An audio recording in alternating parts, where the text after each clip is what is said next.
Está feliz com Jesus? E Jesus está feliz com você? Sejam todos muito bem-vindos a mais um episódio do Canaã Cast. Nesse episódio nós vamos conversar sobre servir com excelência. E é uma alegria imensa poder receber aqui ele que é filho, que é pai, que é avô, que é tio, que é pastor há 40 anos e que eu tenho o privilégio de chamar de meu pai. Pai, seja muito bem-vindo. A casa literalmente é do Senhor. Obrigado, é um privilégio poder estar participando neste bate-papo a respeito da obra de Deus. Muito bom. Pai, como para nós começarmos esse bate-papo e quebrarmos esse primeiro contato, esse gelo, né?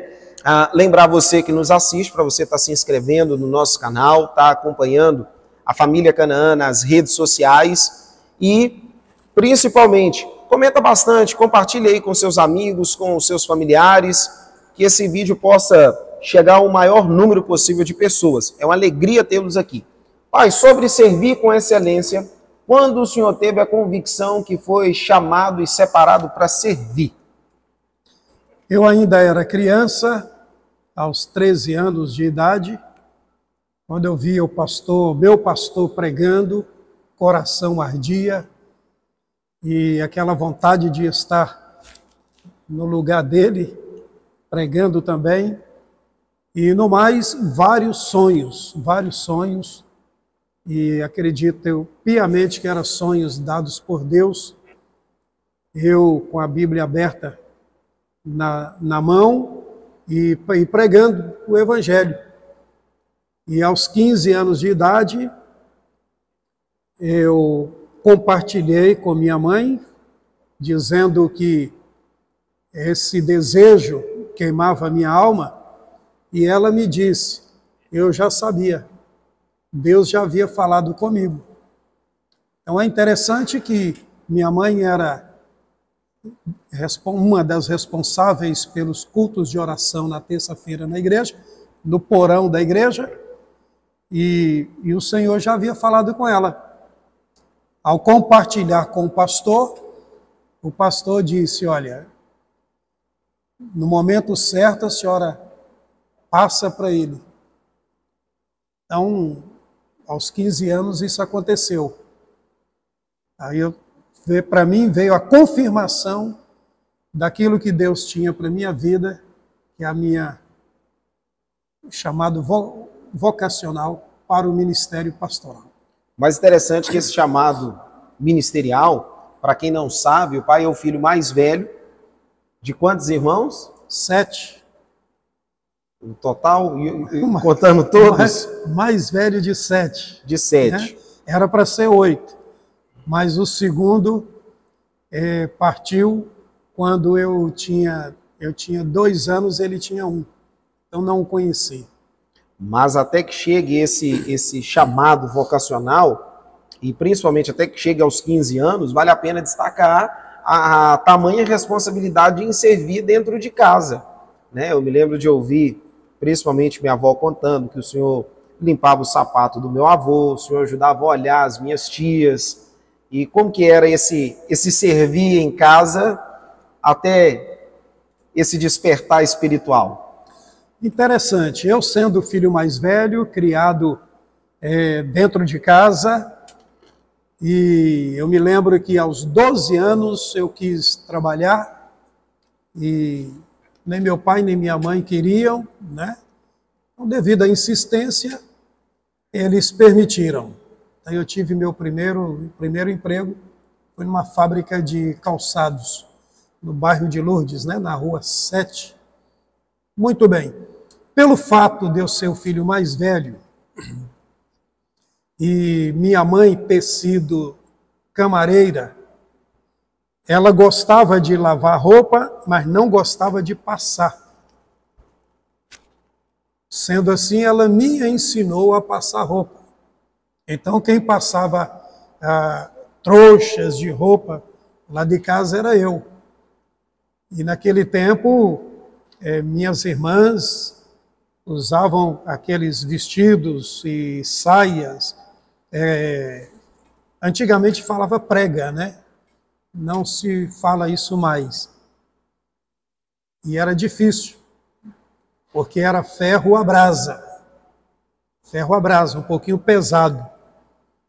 E com isto eu peguei gosto de passar roupa, é o que eu gosto de fazer, e porque eu fazia em casa, né? Passador de roupa em casa era eu. Tinha esse serviço, o senhor trabalhou aí na fábrica de sapatos, e qual outras mais atividades? Por exemplo, aqui para a família Canaã, os irmãos mais antigos sabem bem que quando eventualmente precisa pintar a igreja, e é claro, nas últimas ocasiões foi contratado um irmão específico para isso, um profissional da área, mas o senhor também é profissional da pintura, né? Lá em casa a gente desfruta disso todo final do ano, nas vésperas ali das comemorações natalinas, né?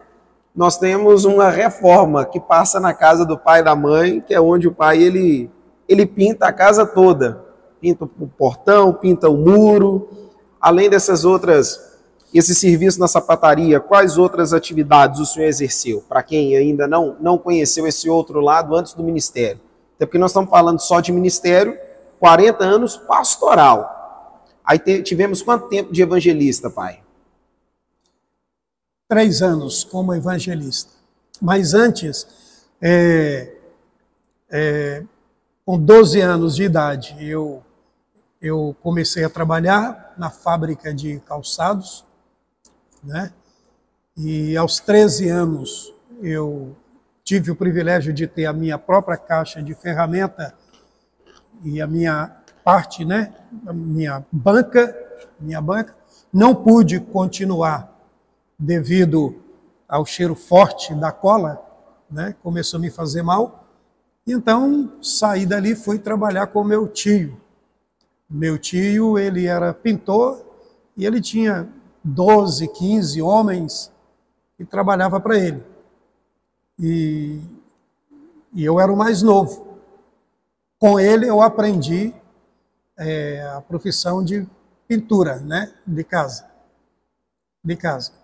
Mas aí fiquei pouco tempo. Eu tive o privilégio de trabalhar como vendedor. Antigamente, em Valadares, tinha uma loja chamada Casas Tigrão. E eu tive o privilégio de trabalhar como vendedor. Pouco tempo, né? Pouco tempo. Oficina mecânica, né? Com o meu irmão em Cristo, um grande amigo, Júlio de Leu. E o sócio dele se chamava Alencar, ali na rua Peçanha, frente à igreja metodista wesleyana. E como era adolescente, então sujava muito. Então aí eu não quis continuar trabalhando lá, porque a mão só andava suja de graxa. E tudo isso até os 17 anos, que com 17 anos o senhor começa a tomar conta da congregação no Santa Helena ou no Trevo? Bairro Santa Helena. Aos 17 anos e meio, eu tive o privilégio de ser chamado no gabinete pelo pastor. E ele disse: você vai tomar conta do trabalho do bairro Santa Helena. E meu coração se alegrou naquele dia. E eu disse assim: pastor, eu nunca fui à frente da igreja sozinho. Eu nunca peguei no microfone. O senhor vai me ensinar. Ele sorriu e disse: se vira. Eu pensei que ele estava brincando, mas era sério. E eu fui com a cara e a coragem para o bairro Santa Helena. E é interessante que eu trabalhava de dia, estudava à noite, e saía do colégio e ia para o monte, ali no Morro do Cesto, e orar. E ali ficava até 3, 4, 4h30. Já aconteceu de eu ficar até 5 horas da manhã, com a boca no pó, orando e chorando, dizendo: Deus, me ensina, me ensina, me ensina. É interessante quando nós pontuamos toda essa trajetória até os 17 anos, vale a pena pontuar o seguinte: hoje em dia, dificilmente um pastor faria o que o pastor do senhor fez com o senhor, de chamar um jovem de 17 anos, que já tem a convicção da sua chamada, e colocar à frente de um trabalho. Isso é um fato. Mas vale a pena nós observarmos o seguinte, nesse relato até aqui. Eu cresci e aprendi a minha vida inteira. Eu não sou filho de pintor, nem de sapateiro, nem de vendedor e nenhuma outra função. Eu sou filho de pastor. A minha vida inteira, meu pai já inserido no ministério. E quando eu digo isso, eu aprendi e carrego essa convicção que Deus ele não chama desocupado. Quando nós falamos sobre servir com excelência, nós vamos entrar no seguinte campo que vale a pena nós pontuarmos alguns aspectos, que é o seguinte. Hoje nós vamos encontrar muitos homens e mulheres que dizem assim, não, eu não posso cumprir o meu chamado, eu não posso servir ao Senhor agora, porque eu estou muito atarefado com o meu trabalho, eu estou muito atarefado com os meus afazeres de casa, eu estou precisando focar agora na criação dos meus filhos, no futuro. Porque, meus irmãos, quando nós falamos sobre servir com excelência aqui, nós não estamos colocando em xeque apenas se você tem um chamado ministerial. Todo cristão, eu creio que ele foi separado para servir com excelência. Quer seja ele um evangelista, quer seja ele um missionário, quer seja ele um irmão que está responsável de abrir e fechar o templo, quer seja a equipe das mídias, todos nós fomos chamados, segundo o seu dom e talento, para servir ao Senhor com excelência. Mas ainda hoje nós vamos encontrar muitos irmãos que usam justificativa. Estou atarefado demais, não posso servir. E qual que foi o grande desafio? É claro que o senhor relatou aí para nós a busca do Senhor buscar ao Senhor pelas madrugadas, mas vem uma pergunta até bem pertinente dentro disso, que nós recebemos nas nossas redes sociais da igreja, que é a seguinte: eu devo me capacitar para servir ou aprender enquanto sirvo? Qual que é a forma correta? Depende da oportunidade. No meu caso, eu comecei a servir e tive que correr atrás da capacitação. Primeiro foi oração, né, indo para o monte orar e jejuar, Deus me ensina. E meu pai, ele era diácono e ele gostava de estudar, embora não tinha estudos, né, mas sabia ler, escrever. Então ele sempre pediu o pastor para dar um curso, ensinar e indicá-lo onde tinha um curso por correspondência. O pastor fazia isso e eu ia junto. Eu participava de tudo. Então, onde meu pai colocava o pé, eu colocava o meu também. Então, se tem a oportunidade de servir, sirva, abrace, com toda convicção. Mas se tem a oportunidade de capacitar primeiro, estudar primeiro, estude.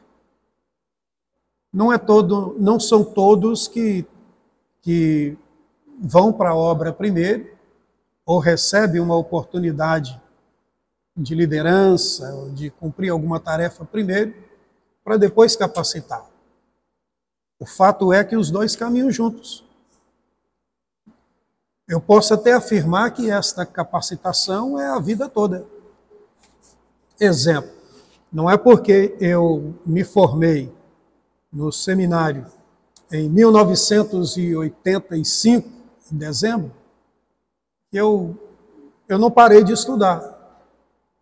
Continuei estudando no campo teológico, na administração, gestão, né, de pessoas. A capacitação é para a vida toda. Mas aí nós vamos encontrar algumas pessoas que pensam assim: se o objetivo do servir no que diz respeito ao cristão é adorar a Deus, por que eu preciso estudar e me preparar para o serviço do reino? Uma vez que Deus conhece a nossa condição. Aí eu, até aplicando o testemunho do senhor, entra no seguinte aspecto: se lá atrás o senhor pensasse, não, uma vez que Deus já me colocou no ministério, e isso aqui é para adorar o Senhor e para entregar de uma forma excelente, não preciso ir para um seminário. Até porque, né, tem um detalhe bem interessante, que quando o senhor procura o pastor para buscar nele um suporte, uma ajuda, a fala dele é: se vira. Hoje em dia, se um obreiro recebe uma fala dessa, né, ele pode se vitimizar ou também ele pode se acomodar e dizer: não, se Deus me chamou, Deus é Ele que me capacita, eu não preciso de um seminário, eu não preciso ser examinado, uma vez que o chamado é divino, é Deus que chamou, por que passar por todos os trâmites? E é interessante que quando nós falamos disso, para quem não conhece a fundo, o senhor aceita Jesus no ministério da Presbiteriana Renovada, e aí o senhor faz o seminário batista, termina o seminário batista, o senhor vai para o campo ainda na Presbiteriana, e depois teve aquela questão da ordenação, uma ordenação no meio da Presbiteriana, uma ordenação no meio batista. Não, a ordenação foi na Presbiteriana. É engraçado, hoje eu digo engraçado, mas toda essa situação eu encarei como uma preparação de Deus para a minha vida. Eu me converti com 12 anos de idade, fui batizado aos 13 e recebi a convicção de chamada aos 15 e colocado no ministério aos 17 anos e meio. E onde eu fui para a congregação, né, no bairro Santa Helena, que hoje é a 7ª igreja presbiteriana renovada. E por incrível que pareça, o pastor lá foi meu conselheiro e me ajudou muito na época da juventude, onde éramos 72 jovens, né, que orava, que trabalhava, era uma bênção. Enfim, diante disso, eu ia para um seminário, né, em Cianorte. Depois de tudo prontinho, meu pastor chamou meu pai e eu no gabinete e disse: o Elimar não pode ir para Cianorte. Meu pai disse: mas por que, pastor? Já está tudo certo, tudo pronto. Faltava os jovens fazerem o culto de despedida. Eles já haviam me ajudado no enxoval, né? Ele disse: não, vocês são pobres, ele vai enfrentar dificuldade lá. Ele estava falando no sentido de mantenedor, né? Naquele momento, no gabinete, houve um silêncio, e na hora que eu olhei de lado, vi a lágrima descendo no rosto do meu pai, e ele de cabeça baixa.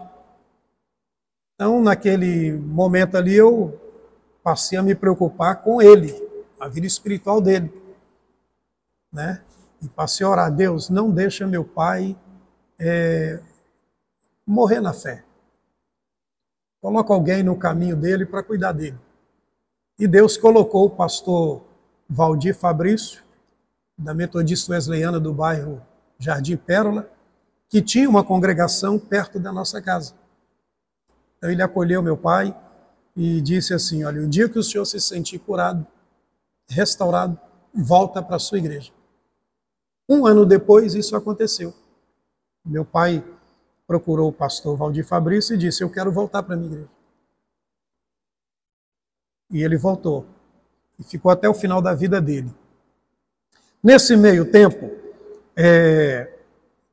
hoje pastor Mivaldeí, né? Na época presbítero Mivaldeí, meu conselheiro dos jovens, ele disse: Elimar, está na hora de marcar o culto de despedida. Eu falei: não, eu não vou mais para Cianorte. Ele disse: mas como assim? Então, contando a história para ele tudo. Então, em uma das reuniões do conselho da igreja, ficou decidido que eu estudaria no STEV, né? Seminário Teológico Evangélico do Vale, da Igreja Batista do Calvário. E eu fui estudar no Calvário. E comecei a ficar endividado. E eu me lembro que eu estava na sala de aula, o doutor Air Pinheiro, dando aula, a sala cheia, 49 alunos comigo. A Marilene era secretária do seminário. Ela chegou na porta e disse: doutor aí, pastor Edivaldo está chamando Elimar na secretaria. Eu pensei que era para eu ser desligado do seminário, né? Por causa de dívida. E o doutor aí disse: permissão concedida, pode ir, Elimar. Eu desci as escadas atrás da Marilene, cheguei na secretaria, fiquei na porta de cabeça baixa. Pastor Edivaldo, cabeça baixa, ele disse assim: entra e senta. Entrei, sentei, fiquei cabeça baixa. Ele disse: olha para mim. Eu olhei para ele e ele disse assim: o Espírito Santo falou comigo tudo que você tem passado e toda a sua vida, e sobre o seu chamado. Não estou chamando você para cá, para ser um batista, mas eu chamei você aqui para dizer que a partir de hoje você não deve nada aqui. Naquela hora veio um alívio, né? Um refrigério. Opa, não vou ser mais tirado do seminário por causa de dívida. E ele disse: tem mais. A partir de hoje você não paga nada aqui. Aí eu estendi a mão para agradecer. Ele disse: vai estudar. Naquele dia, na secretaria do Esteve, eu me tornei um batista por gratidão. Tenho a alegria, o prazer de dizer que eu sou um batista nacional por gratidão. Terminei o seminário, me formei no dia 5 de dezembro de 1985. Mas a minha ordenação veio no dia 15 de fevereiro do mesmo ano. Então a minha ordenação veio antes. Então, mesmo com o coração na Batista, na CBN, eu ainda fui pastor na Presbiteriana Renovada por 8 anos. Tive privilégios, cooperar com a lição, revista de EBD, ser secretário do presbitério da Bahia, uma coluna de reflexão no jornal Aleluia.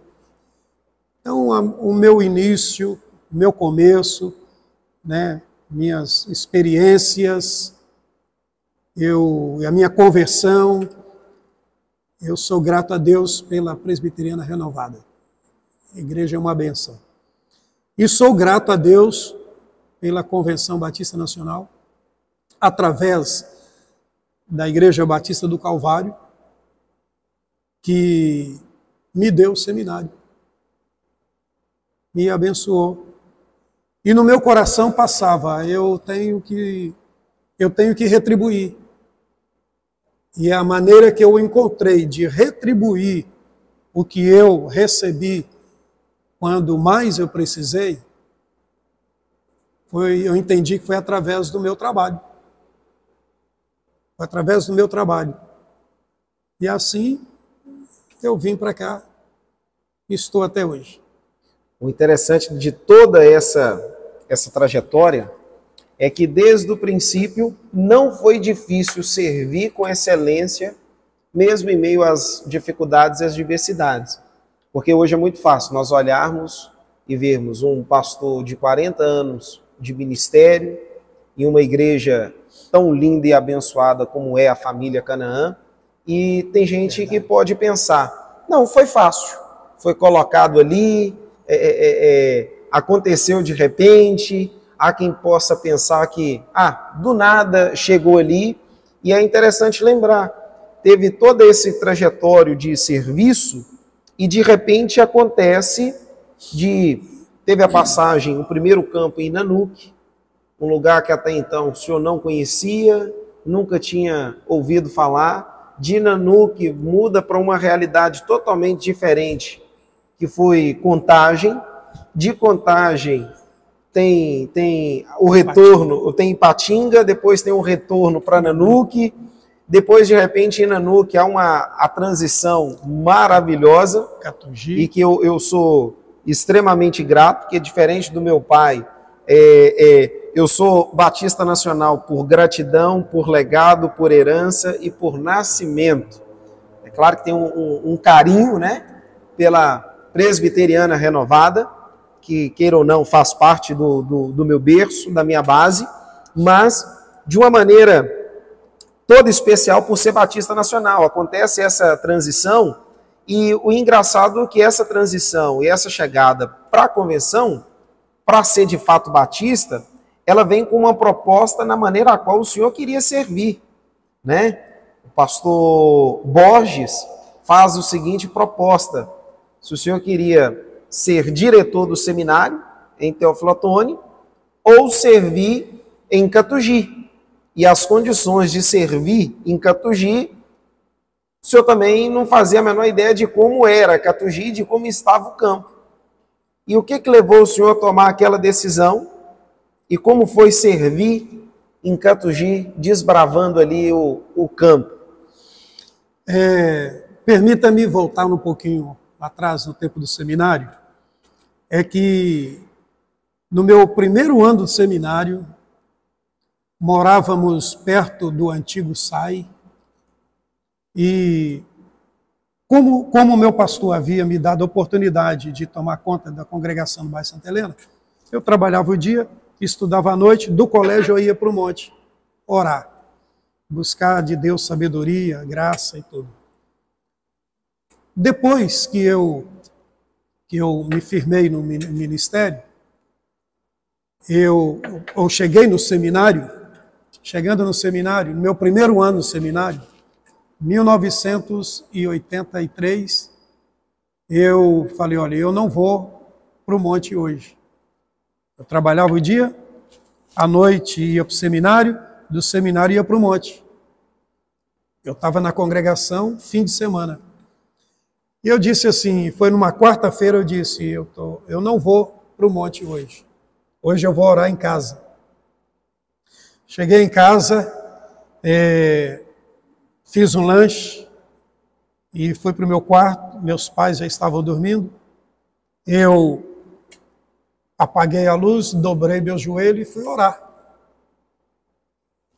Num dado momento de madrugada, houve um clarão muito grande, muito forte no meu quarto, e um ser todo de branco, ele veio e disse, marca essa data. Ao terminar o seminário, você vai para uma cidade que você nunca ouviu falar. E eu guardei. Passou-se o tempo do seminário, veio a formatura, e eu me casei em 86. 6 meses depois, eu fui convidado para participar de uma reunião presbiterial em Teófilo Otoni. Naquela época, o Vale do Mucuri pertencia ao presbitério da Bahia. Eu fui. Então, na reunião, uma comissão veio e me apresentou o campo de Vitória da Conquista. Eu aceitei. Só que eu conhecia por ouvir falar. No finalzinho da reunião, encerrando a reunião, que naquele tempo eram sexta, sábado, 2 dias de reuniões, né? A comissão me chamou novamente e disse, Elimar, houve um probleminha aí, o pastor que ia para Nanuque não vai poder ir mais. E Vitória da Conquista é melhor para ele. Então nós pensamos em você. Você conhece Nanuque? Eu disse não. Aí na hora eu me lembrei da experiência que eu tive no meu quarto à noite. Aí meu coração se abriu e eu disse, é lá, porque eu nunca ouvi falar nessa cidade. E eu fui para Nanuque. Nanuque foi um seminário prático. várias experiências. Eu presenciei milagres, milagres. E uma coisa que marcou minha vida é que na NUC, o meu gabinete, a casa pastoral nos fundos da igreja, e o meu gabinete era um pé de goiaba ao lado de uma pedra deste tamanho, com uma cadeira de madeira amarrada nele. Ali era meu gabinete. Eu tenho foto desse gabinete. Muitas experiências ali. Muitas, muitas, muitas. E bendito gabinete, é de goiaba. Né? Se der tempo, algumas experiências. E eu entendi que chegou o momento de eu ser grato à Convenção Batista Nacional. Eu trabalhando lá na Presbiteriana Renovada, mas sendo o coração cá. Aí eu tomei a decisão. O que me prendia lá? Minha mãe. Então eu peguei o ônibus da aviação Rio Doce e vim bater aqui em Valadares. Falei, mãe, quem é chamado para o ministério sou eu, quem tem um ministério para desenvolver sou eu. E ela falou, já sei o que você quer. Você quer ir para Batista? Então eu te abençoo, segue o seu caminho.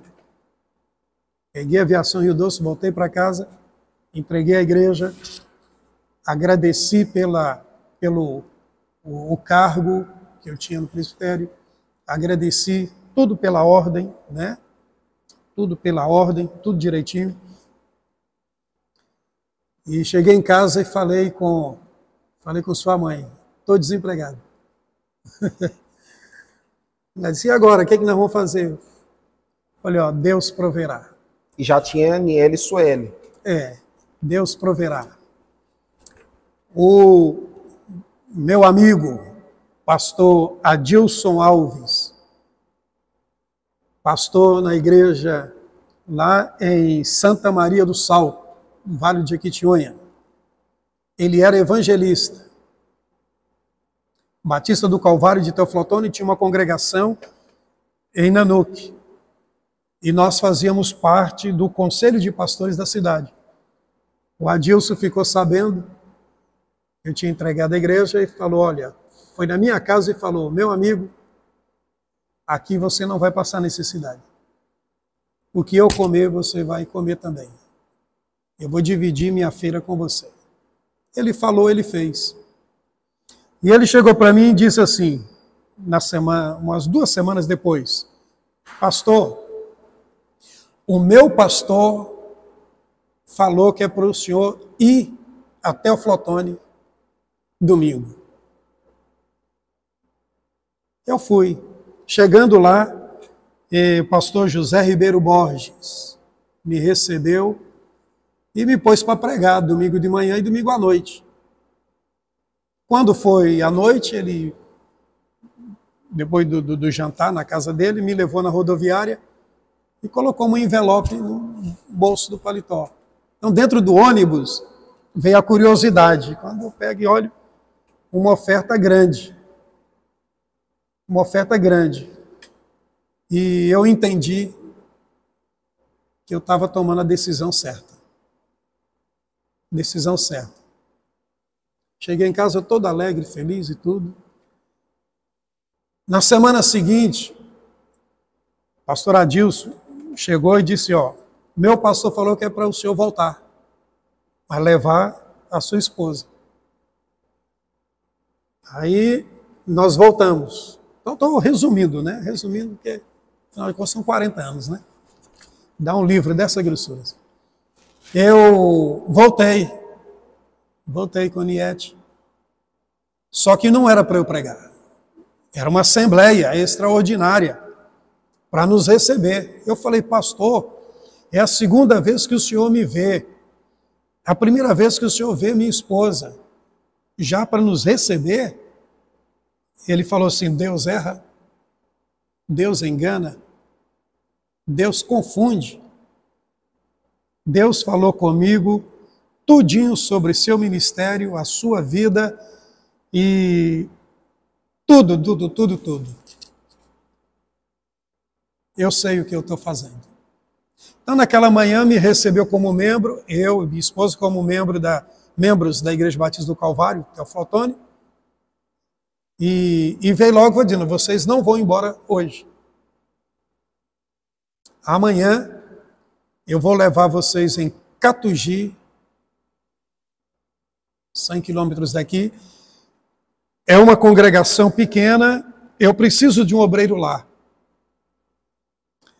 E me levou nas dependências do seminário, mostrou tudo e disse, olha, eu preciso de alguém para assumir esse seminário. Então tinha uns 60, 70 alunos, direção do seminário. E para surpresa dele, eu não escolhi o seminário. Eu escolhi a congregação de Catugi. Por quê? Eu poderia ter escolhido o seminário. Está dentro de Teoflotone, né? Faculdade, né? cidade polo do Vale do Mucuri, né? Sentado no banco, fim de semana, segunda a sexta o seminário, só administrando. Mas eu preferi Catugi. Primeiro, porque ele não tinha obreiro para mandar para lá. Segundo, o trabalho lá estava precisando. Os irmãos estavam precisando ser arrebanhados. Terceiro, que eu entendi que eu não estava em condição de escolha. Ir chegando e já escolhendo? Não. E assim eu fui para Catugi. E Catugi tive experiências marcantes também. Aonde você estiver, dentro da convicção de chamada, você pode fazer melhor. Por que excelência? Porque Paulo disse que devemos aproveitar bem cada oportunidade. Eu entendo que nessa expressão de Paulo, aproveitar bem, ele está falando de excelência. E excelência é muito mais do que bom, ótimo, é quase perfeito. E qualquer trabalho ou qualquer atividade, nós só conseguimos fazer com excelência quando o nosso coração está depositado ali. Colocar o coração naquilo ali e fazer com alegria, com amor, com prazer. Para mim isso é servir com excelência. Servir com excelência em um contexto atual, há quem pensa que precisa ter os melhores equipamentos, as melhores condições, há quem pensa que servir precisa de uma multidão de pessoas. Não, servir onde não tem ninguém eu não quero. Servir onde a igreja começa em um salão pequeno eu não quero, né? E nós vamos ver que ao longo da história ministerial do Senhor, o início da igreja em Catugi, ela não começa em um templo próprio.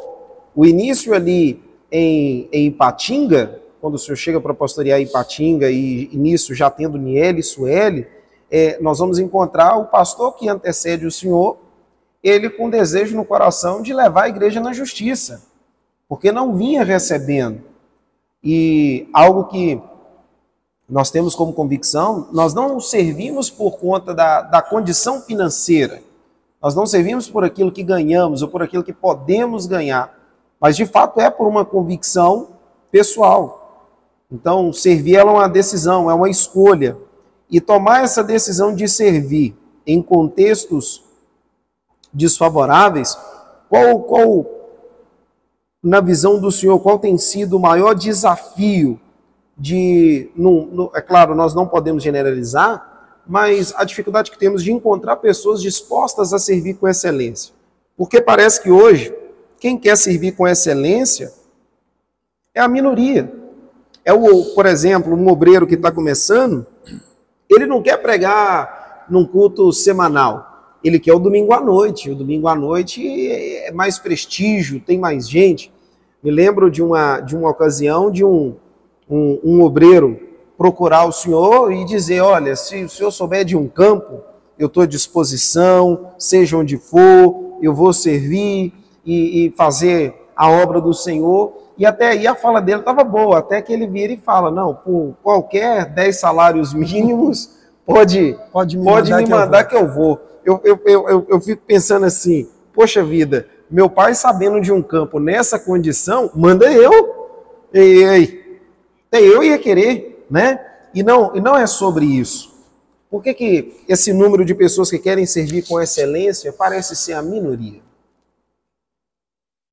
A convicção de chamada, ou ministério, aspirar ao ministério,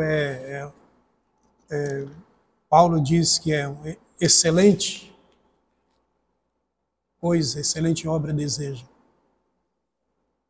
Mas aspirar ao ministério, infelizmente, tem muitos que acham que é um cabide de emprego.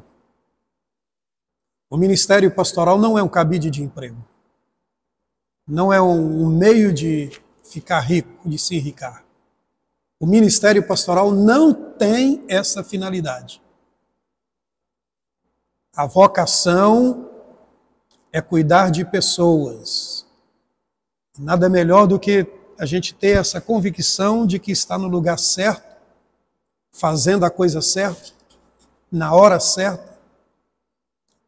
Né? Porque o Deus que chama é o mesmo que capacita, é o mesmo que envia, é o mesmo que sustenta. O mesmo que sustenta. Então eu entendo que o culto de quarta ou terça, quinta ou sexta, né, o culto da semana e o culto de domingo, para mim não vejo diferença.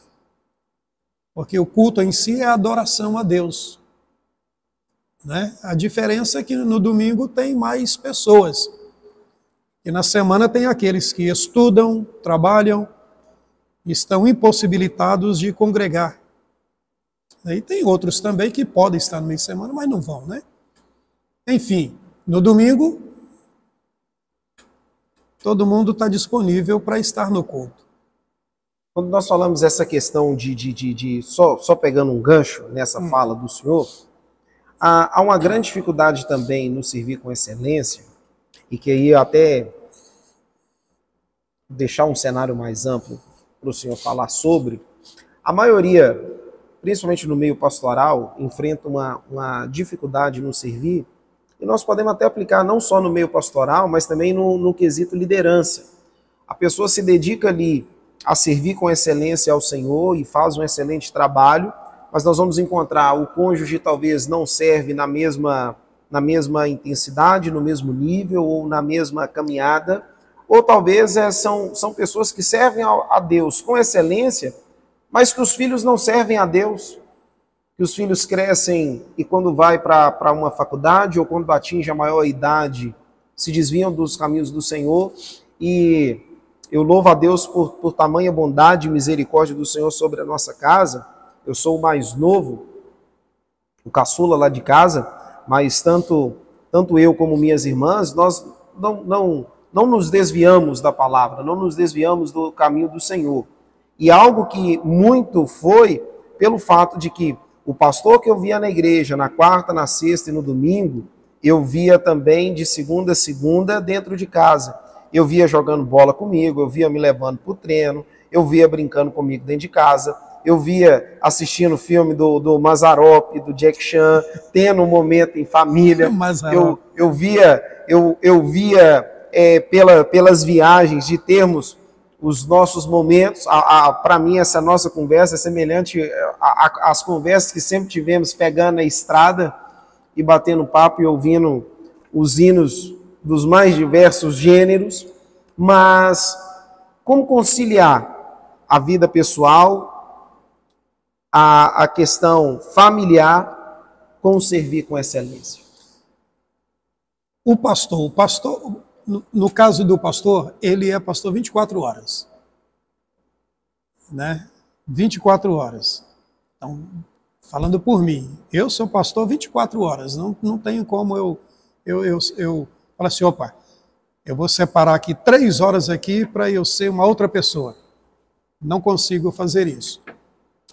Mas precisamos entender o seguinte,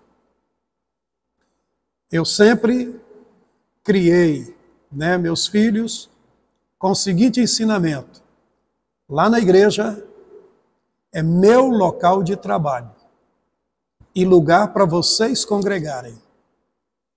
Vocês podem trabalhar na igreja, como na liderança, ajudando alguma coisa na igreja. Mas lembrem-se que lá é o meu local de trabalho. Não interfiram.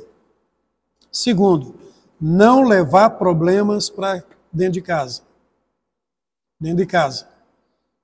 Então, separar. Embora o ministério pastoral começa na família, começa dentro de casa.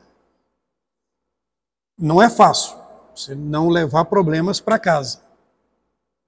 Mas sempre procurei separar isso para não perder a família. Graças a Deus, não perdi. Não perdi.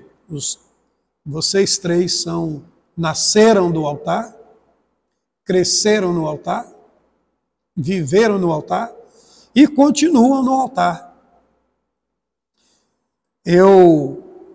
Falando de você, né? Embora o entrevistado seja eu disse, em relação de filhos, eu disse, Deus, que o nosso primeiro seja uma menina. Me dê uma menina. E Deus me deu uma menina. Na segunda, eu disse, Deus, que o segundo filho seja uma menina. Queria tanto uma menina. Deus nos deu, né? Miele, Suelen. E no terceiro eu disse, Deus, me dê um filho pastor. Me dê um filho pastor. E Deus me deu. Está aí. E Deus me deu. Então eu me sinto um homem realizado, um pastor feliz, amo o que faço. E eu louvo a Deus pela família que tenho. Não foi fácil, houve dias, né, desafiadores de ter que separar igreja, família e vida pessoal, né? Mas com muita oração, buscando a Deus sabedoria, né? Até porque se o pastor perde a família, perdeu tudo. A família é a base, é o suporte na vida de um pastor. Na vida de um pastor. A esposa pode não saber pregar. Ela não tem obrigação de pregar. A esposa do pastor não tem obrigação de ser uma pregadora. Ela não tem a obrigação de saber cantar, né, a voz afinada. Mas ela deve entender o chamado do marido e exercer a missão de apoio. Tem um pastor amigo meu, que na época do seminário ele conheceu uma moça, apaixonou por ela, e durante o namoro ela disse, eu não vou ser esposa de pastor. Eu quero casar com você. Ele disse, mas eu sou seminarista, eu tenho um chamado, eu vou ser pastor. E ela disse, mas eu não vou ser esposa de pastor, não quero. Ele insistiu no namoro, terminou o seminário, foi ordenado, foi para o campo, noivou, casou. O casamento não deu certo. Não deu certo. E durante um bom tempo, ela ia na igreja quando ela bem queria. Ele ia para a igreja, 2 filhos, levava os meninos. Quando dava na cabeça, ela chegava lá na metade do culto, não se envolvia em nada, porque ela nunca quis ser esposa de pastor. Então, isso é muito ruim, é muito triste. A esposa, ela precisa apoiar o marido naquilo que ele faz. Seja pastor, seja advogado, seja um profissional, né? Seja o que for. A área de ocupação profissional do pastor, do marido, a esposa, ela deve apoiá-lo. E eu me sinto privilegiado, né? Porque quando eu estava no seminário, a minha oração foi: Deus, prepara uma menina para mim que seja mais nova do que eu, 5 anos, e que tenha os dons que eu não tenho para completar meu ministério. Então, claro que isso ajudou muito, né? Ajudou muito. Então, tem uma esposa que prega e esposa que Deus usa em dons espirituais. E ela converteu na igreja, cresceu na igreja. Só não sei se ela dormia na igreja. Mas para gostar da igreja daquele jeito... Dormiu, morou em casa pastoral, dormiu na igreja. Pois é. Eu ia perguntar justamente como essa questão de escolher alguém que vai te dar plenas condições de servir em excelência. E de nada adianta a pessoa vir servindo em excelência, casa com alguém que não tem esse padrão ou que não quer esse padrão, vai atrapalhar o servir. Muito, muito. Mas aí, ouvindo tudo isso, nós temos o seguinte detalhe. O senhor está com 61 anos. Para quem não sabe, o pai gosta de fazer todo tipo de exame, todo tipo de cuidado. Check-up. Um check-up periodicamente. E tendo essa escolha com quem se casar, teve uma escolha assertiva. Bons adjetivos para a mãe não são suficientes, ficam aquém dela. Mas nós vamos ver o seguinte: 61 anos, 40 anos de ministério, 3 filhos, 4 netos, pastoreando a família Canaã há 26 anos. Quando o senhor chegou em Ipatinga, e tendo toda uma dificuldade lá atrás, e uma realidade financeira totalmente desfavorável, veio um baque, que foi Deus ter recolhido meu avô, e com isso veio um problema seríssimo de saúde, que foi o glaucoma. O veite. Problema emocional me causou a perda da visão, de uma visão esquerda. Os anos passam, vem uma pandemia, mesmo tomando todo o cuidado. No dia 14 de junho de 2020, nós demos entrada... Nessa data fui abraçado pela Covid. No hospital da Unimed. Eu estava lá, ouvi o médico dizer: é positivo para a Covid, vai ficar internado. A princípio eu não podia acompanhante, depois de 2 dias que nós conseguimos, depois de um grande susto, né? Mas nesse período onde nós ficamos, porque acompanhei por 14 dias, né? Internado. Eu sem ter Covid, perdi 10 quilos. E isso entra o seguinte: eu tenho uma experiência espiritual nesse contexto, mas além de ouvir essa experiência espiritual, qual o grande desafio para quem quer servir com excelência, se atentar, uma vez que precisa ter esse cuidado com o lado pessoal, o lado familiar, ter esse equilíbrio e servir com excelência, mas sem deixar de lado o cuidado com a saúde. E sem, mesmo em um momento adverso, de ter a saúde debilitada, continuar querendo buscar servir com excelência e ter uma nova experiência com Deus.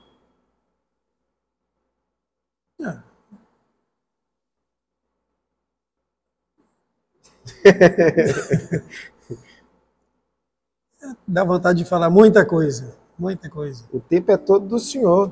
Muita coisa. Quando o coração da gente está na vocação, a gente não... Os desafios não nos prendem. Nada nos para. Não foi só a Covid, né, os 14 dias. internado. Tivemos experiências maravilhosas lá no quarto, né? Experiência que marcou a nossa vida. E não foi só 2020, mas durante todo esse tempo, que agora, dia 15 de fevereiro, eu completo 40 anos de ordenação, né, de consagração. Então são 40 anos de aprendizado. Eu continuo aprendendo. Continuo aprendendo. O ministério, ele é uma caixinha de surpresa. Você nunca sabe o que vai encontrar amanhã, né? Amanhã é um novo dia. Então, o ministério pastoral, a gente vive o presente. Então, os desafios são muitos. Agora, quando a gente crê que Deus o chamou e colocou no ministério pastoral, e a gente procura dedicar-se a ele, dando o seu melhor, esse fazer com excelência implica capacitação intelectual, implica o cuidado físico, cuidado com a saúde. Pastor tem que ir no médico, pastor tem que cuidar da alimentação, pastor tem que cuidar do seu emocional, pastor não pode, ele não deve deixar que os problemas o domine, né? Ele tem que ter o domínio próprio, blindar o coração daquilo que o faz desanimar, o faz se frustrar. Blindou o coração, só entra no meu coração aquilo que me faz bem. E entender que o ministério é um trabalho de experiência nova. E fazer com alegria, com disposição. Como Pedro disse que não devemos pastorear o rebanho do Senhor gemendo ou por obrigação, né? A gente deve fazer com alegria. Tudo que você faz com alegria, com prazer, com amor, é excelente. É de excelência. Nós temos algumas perguntas do Instagram e aí nós gostaríamos de ouvir o senhor.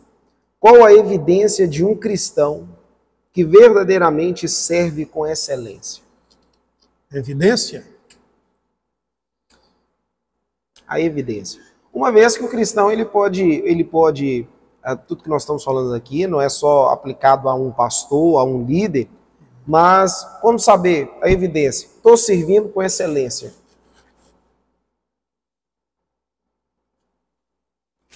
Colheita, o resultado vem. Não tem coisa melhor do que você ver o fruto do seu trabalho. E outra, convicção de que está fazendo a coisa certa. Estou dando o meu melhor, fazendo o que posso. Se sentir bem. Você está se sentindo bem naquilo que está fazendo? É porque está fazendo com excelência. E qual a principal característica de um cristão que serve com excelência? Característica? Dedicação. Ele não espera ser cobrado. Ele é um atuante, não figurante. Ele é presente. Cumpre as suas tarefas com maior satisfação. O comportamento é diferente. É agradável. E o que é preciso para servir com excelência? Boa vontade. Basta querer. Basta querer. Aí eu uso o exemplo de meu pai. Meu pai tinha só, antigamente falava a terceira série, né? Terceira série, tá? Mal sabia escrever. Meu pai aperfeiçoou a leitura na Bíblia. E trabalhava pesado, que ele era pedreiro. Trabalhava de pedreiro. E ele não media esforço. O dia todo nesse sol quente, calor de Valadares, construção civil. Mas chegava à noite, quarta-feira, sexta-feira, domingo pela manhã, domingo à noite, ele estava com a maior alegria e satisfação exercendo a função do diácono, sendo escalado ou não. Excelência. Excelência. Aí, onde eu via meu pai, ele era o meu exemplo, meu modelo, minha motivação. Todos os sábados, eu pegava os sapatos dele, engraxava, limpava o sapato dele, pegava a meia, dobrava a punha do sapato, punha lá no cantinho da cama, passava a camisa. Ele não sabia dar laço em gravata, e eu fazia isso para ele, com a maior alegria. Preparava o cinto, o terno dele, para o domingo ele ir para a igreja. Então a alegria, a satisfação de servir é evidência, né? E como não desanimar no servir com excelência? Procurar estar sempre motivado. Não se isolar, não baixar a cabeça, não olhar para os desafios. Desafio tem, faz parte da vida. Mas é ser resiliente. Tomar a decisão com dificuldade ou sem dificuldade, eu vou dar o meu melhor. Eu estou fazendo para Deus. Não importa, seja pastor, evangelista, missionário, um líder de louvor, um líder de célula, líder de departamentos, professor de EBD, diretor de EBD, ou um profissional liberal, não importa. Os desafios existem. Então não se entregar aos desafios, não baixar a cabeça, determinação. O que preciso fazer para me tornar alguém que serve com excelência? O que fazer? Isso. Eita, pergunta boa. O que preciso fazer para me tornar alguém que serve com excelência? Se dispor a melhorar, se dispor a se capacitar. Por quê? Inteligência, nascemos com ela. Sabedoria, Tiago disse, se alguém necessita, peça a Deus, que a todos dá liberalmente. Conhecimento, corremos atrás. Então, um coração ensinável. Esse é o segredo. Olha que pergunta interessante. Como explicar essa paixão pela obra de Deus? Igreja local e Ormibã. Eu não colocaria uma separação. Igreja local, Ormibã, em se tratando do reino. Que quando você está envolvido no reino de Deus, com convicção de que está no lugar certo e fazendo a coisa certa, e sabe que Deus está ali aprovando, Deus abençoa. Então não importa se seja uma instituição de pastores ou se seja uma igreja local, quando diz respeito ao reino, né? Agora, igreja local, esse prazer, essa satisfação, estar cuidando de gente. Mexer com gente é bom, é gratificante, porque as pessoas são diferentes. Deus não fez clone de ninguém, né? Cada pessoa é singular e a gente aprende com as pessoas o jeito de cada uma de ser. Então, ser pastor local é minha vida. Agora, servir a Ormibã é um privilégio muito grande poder cuidar de pastores. poder cuidar de pastores, formar obreiros, é um grande privilégio, não é? Compartilhar experiências e também ouvir experiências, né? É bom ajudar. Servir é ajudar. No capítulo 6 de Atos, na instituição da junta diaconal, o verbo que o Dr. Lucas usou ali foi o de diaconizar, que quer dizer servir, e servir com excelência. Foram eleitos 7 diáconos, 7 homens. Por que só 2 se destacaram?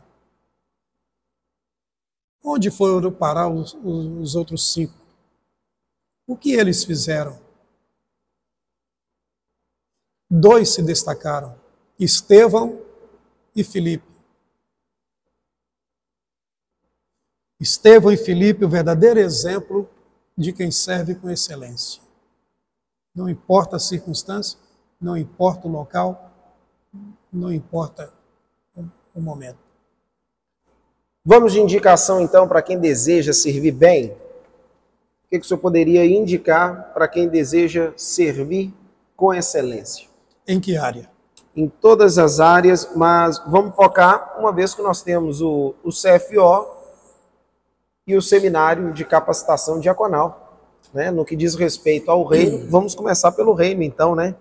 Muito bem. Você que está aí nos acompanhando, deseja servir com excelência no reino? Primeiro, saiba que há uma recompensa. E essa recompensa não vem do homem. Essa recompensa vem de Deus. Ninguém pode dizer, mas na igreja ninguém pode me cobrar nada porque é trabalho voluntário.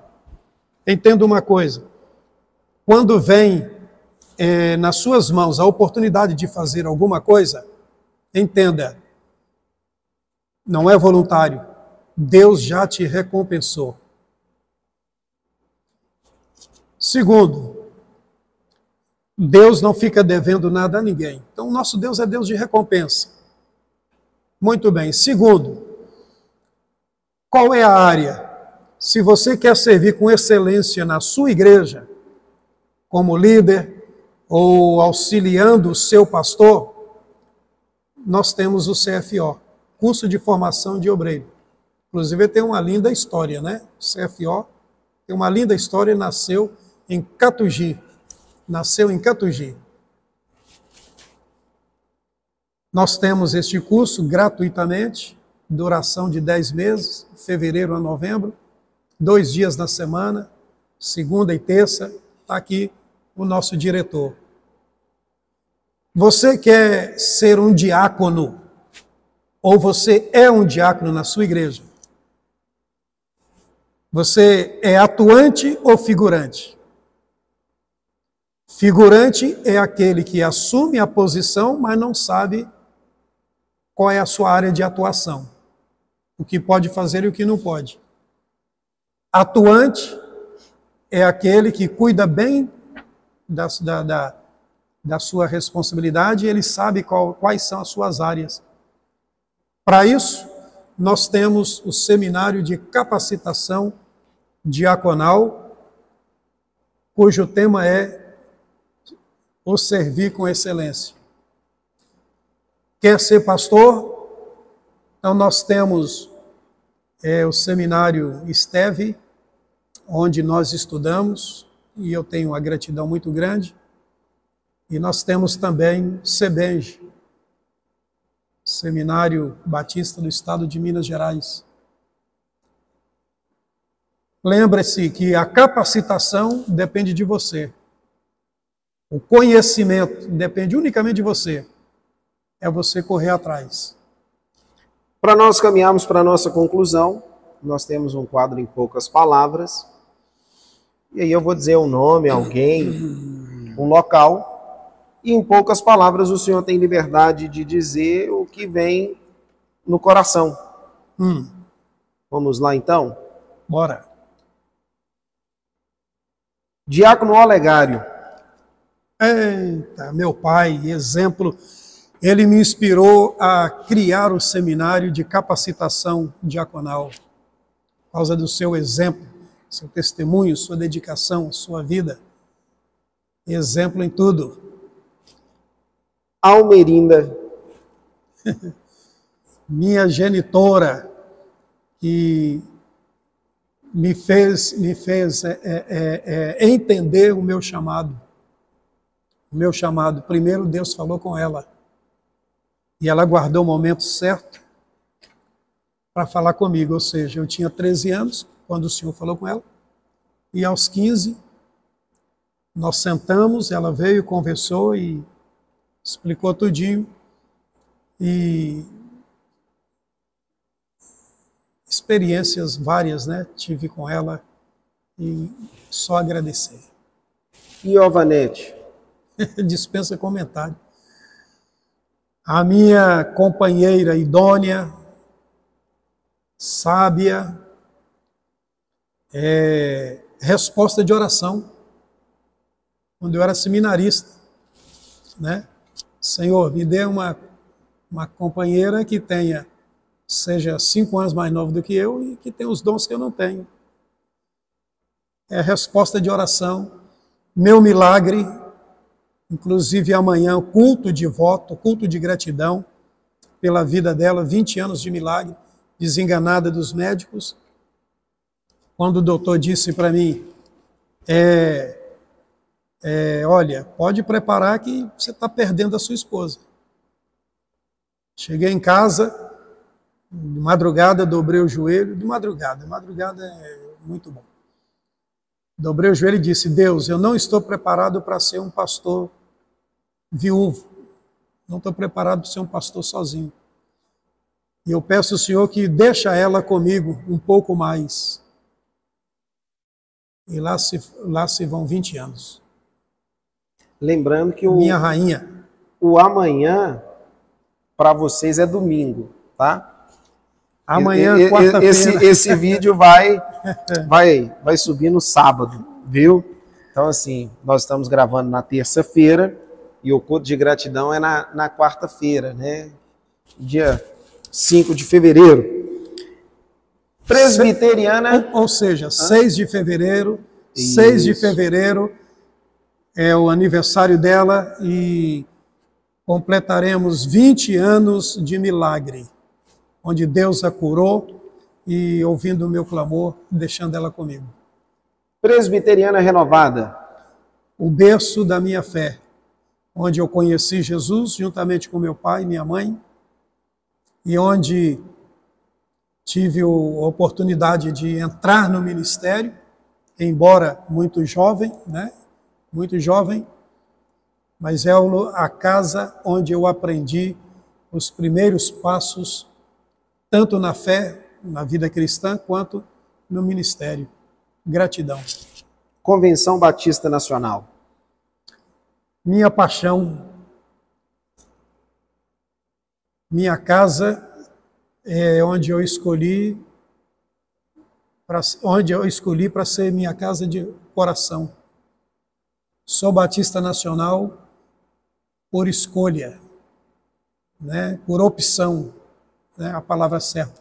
Por opção, diante daquilo que eu recebi nos momentos mais difíceis da minha vida. Miele Suelen e Elimar Felipe. Miele, a minha primogênita, da qual eu tive, através dela, no ministério, Deus marcou a minha vida. Por exemplo, em Nanuque, né? Eu estava no meu gabinete, lá embaixo do pé de goiaba, e na porta da cozinha tinha o tanque com 2 torneiras. Ela estava com 6 a 8 meses de idade, e já estava dando 11 horas. Aí sua mãe chegou na porta da cozinha e falou, olha, o bebê tinha que tomar mamadeira às 6 horas da manhã. Mas já está dando 11 e o bebê está chorando. porque o leite acabou. Eu olhei para a Bíblia na minha mão, olhei para a torneira e olhei para ela e disse com fé: eu não tenho dinheiro, não vou pegar emprestado, agradeça a Deus e dê água. Ela pegou a caneca, foi pegar água, e quando ela estava enchendo a caneca de água, bateu palma no portão. Era um diácono da Assembleia de Deus, e ele disse: pastor, o senhor está em casa? Estou. O senhor pode abrir o portão para mim? Posso. Está tudo bem? Está tudo bem. Ele disse: pastor, olha para mim e diz que está tudo bem. Eu olhei para ele e disse: está tudo bem. Aí ele disse: eu estava passando na rua e, ao passando em frente à sua igreja, Deus falou comigo: volta e leva 2 litros de leite para meu servo. Deus não permitiu minha filha, a Niele, tomar água no lugar do leite. Então, Niele é meu milagre, minha bênção, né, na minha vida. Suelen, ela é minha por Deus me deu, me presenteou por 2 vezes. Primeiro, porque foi oração, né? Eu pedi a Deus que o segundo filho fosse uma menina. E Deus deu. Segundo, quando ela tinha 2 anos de idade, veio uma pandemia de difteria, né? A doença de difteria, e naquele tempo não tinha cura porque era uma pandemia, né? Os médicos não sabiam o que fazer. E em Nanuque, eu levei no hospital e o pediatra disse: leva para morrer em casa. E eu disse: doutor, eu estou pagando. Ele disse: eu sei, mas já diagnostiquei, não posso fazer nada. Aí voltamos com ela, encontramos com um diácono da igreja e ele nos aconselhou a levar para Teoflotone. Então, pegando o ônibus, Viação Rio Doce, para ir para Teoflotone. Então, passando entre Nanuque e Teoflotone, tem Carlos Chagas, e o ônibus entra em Carlos Chagas. Quando o ônibus estava saindo de Carlos Chagas, ela deu uma crise, né? Esticou-se toda, arregalou os olhos, parou de respirar. O trocador viu, ficou apavorado e disse: vou falar com o motorista para vocês descerem, essa menina está morrendo. E eu disse para ela, para o trocador: não precisa, o socorro que precisamos está aqui dentro do ônibus. Apertei ela no peito, orei a Deus, pedindo que Deus permitisse chegar pelo menos no hospital. Terminei de orar, a menina amoleceu, voltou a respirar, os olhos voltaram normais. E chegamos na rodoviária, peguei um táxi, né? Vamos para Santa Rosália. No Santa Rosália, o doutor João Carlos, pediatra, estava indo embora, deixando o plantão dele. Ele voltou e disse: 18 crianças entraram aqui com essa doença e saíram no caixão. Com essa menina não vai ser diferente. E levou lá para dentro. Então passou-se sábado, domingo, segunda. Na terça-feira, ele nos chamou e disse: não sei o que aconteceu. Está aqui, a menina não tem nada. Está completamente curada. É meu milagre, Suelen, meu milagre. Você, o que falar de você? Sua mãe não podia engravidar, ela não podia ter nenhum filho. Os médicos disseram, ela não podia. Doutor Birajara: menina, você não tem condição, você não pode, é risco de vida. Veio o Niele, veio o Suelen, e ele disse que era para encerrar mesmo. E aí eu fui para a oração e disse: Deus, há um desejo na minha alma e eu peço ao Senhor, me dê um filho pastor. Me dê um filho pastor. E Deus me deu um filho pastor. E eu tenho a honra, o privilégio de ter você ao meu lado, né? Sendo meu pastor auxiliar. Glorifico a Deus pela sua vida. E fazendo a dobradinha na Ormiban, né? Ordem dos Ministros Batistas Nacionais.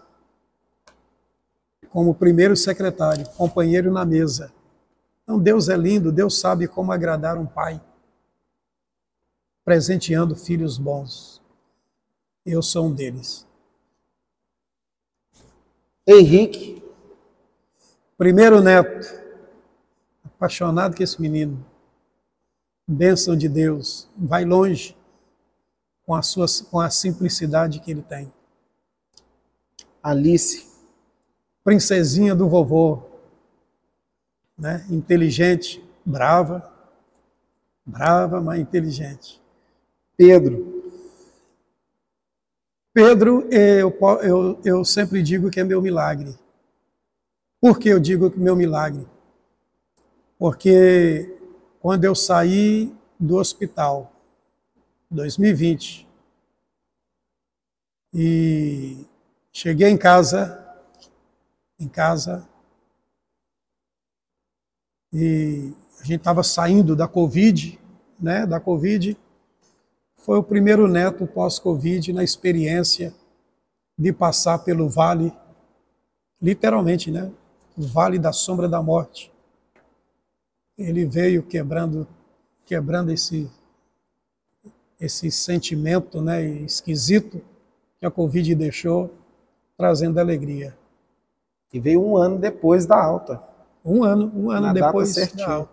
Verdade. Elimar Neto. Elimar Neto, sorriso, alegria. Eita, Elimar Neto é só alegria, só alegria. E diferente dos outros, né? Não vou dizer que é a rapinha do tacho, né? Tem mais. Miele Sueli vai mandar mais. Mas Elimar Neto é paixão, alegria, ainda mais vindo do meu caçula, né? Família Canaã. Minha casa, minha vida. Uma alegria, né, de pastorear este povo lindo, rebanho maravilhoso, liderança. Nós não falamos igreja, falamos família Canaã. Porque na Canaã não tem ninguém melhor do que ninguém.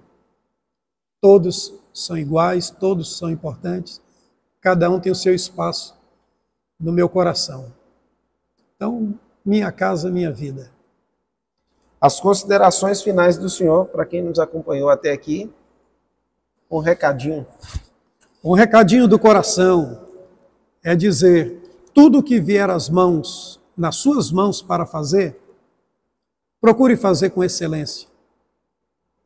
Vale a pena estar envolvidos no reino, vale a pena trabalhar para o Senhor, mas independente daquilo que você faz, seja no ministério pastoral, evangelístico, missionário, ou seja na igreja local, ou se a sua atividade é secular, procure fazer com excelência. Procure ser o melhor em tudo aquilo que você faz. Há uma recompensa. Deus é o Deus de recompensa.